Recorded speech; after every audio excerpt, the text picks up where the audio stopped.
You're at the crossroads with MDB, ladies and gentlemen, in Little Steven's underground garage, and I've been breaking down these producers, wonderful producers, the essential ingredient to make a great record. It's as simple as that. Anybody will tell you, and I've said it virtually every day this week, that it is a useless endeavor to try and produce yourself if you're an artist. And I know that a lot of you, even though you're not musicians, you are musicians. You don't have to play an instrument to be a musician, is my new vibe today. If you love music and you listen to music, that makes you a musician to me, because you drive different, you walk different, you make love different. It's a difference in your life. It's a stylistic choice, and I don't mean to serve any kind of ego narcissistic vibe here. I'm being absolutely truthful. Music is intangible. It's an abstraction, and it's a producer's job to corral that abstraction into something that is manifest and that people can enjoy. George Martin was probably the premier example of that. And let's face it, the Beatles are the greatest band that ever lived, that ever made records, and George Martin was the fifth Beatle. Now, the fifth Beatle, the sixth Rolling Stone, etc., etc., etc., the fifth Who member, whatever it is a sort of a malnourished name. It's used a lot as a description. But I would say, arguably, if you were going to determine that role in anybody's life, that rock and roll role in anybody's career, it would be George Martin. George Martin started off, he was the youngest record, the guy that ran a record company, Parlophone, ever.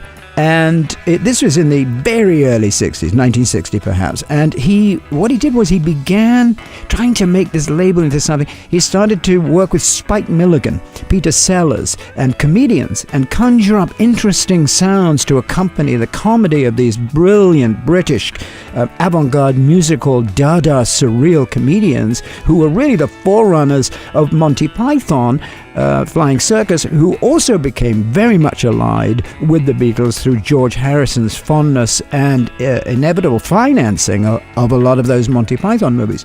So there was a certain characteristic, almost a destiny vibe with George Martin, that he would end up working with the Beatles. And how that happened was he was introduced to Brian Epstein, and Brian Epstein played him a demo. And he wasn't that impressed, but he said, okay, well, let's go do a session. And so they went and did a session. And this is the very early 60s, obviously, as you know. So they did the session, and at that session, they recorded 4 songs: Besame Mucho, Love Me Do, P.S. I Love You, and Ask Me Why.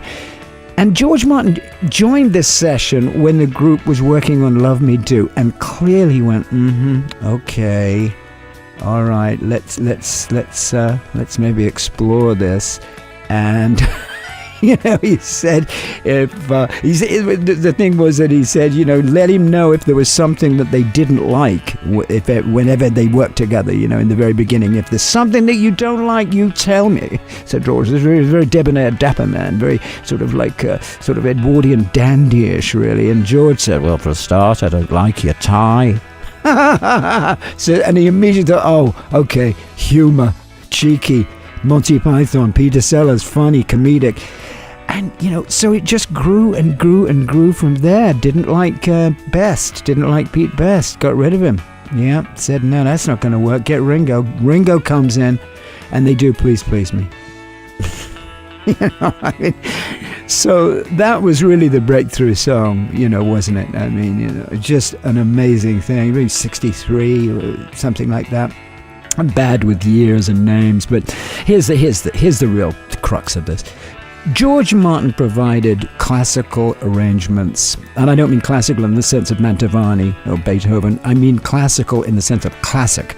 That is Yesterday. Okay, Yesterday, Paul played on acoustic guitar, and George Martin turned it into a song that is probably the most recorded song of all time by different artists.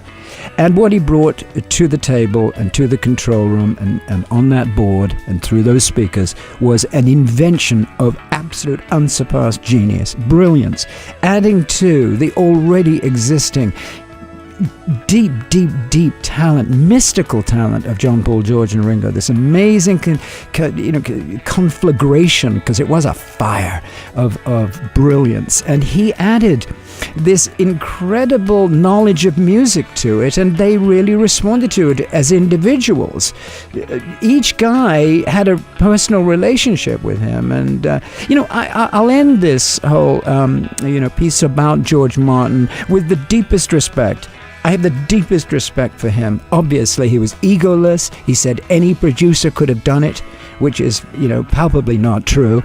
And he created such an enormous, enormous addition and great factor to the brilliance of the Beatles.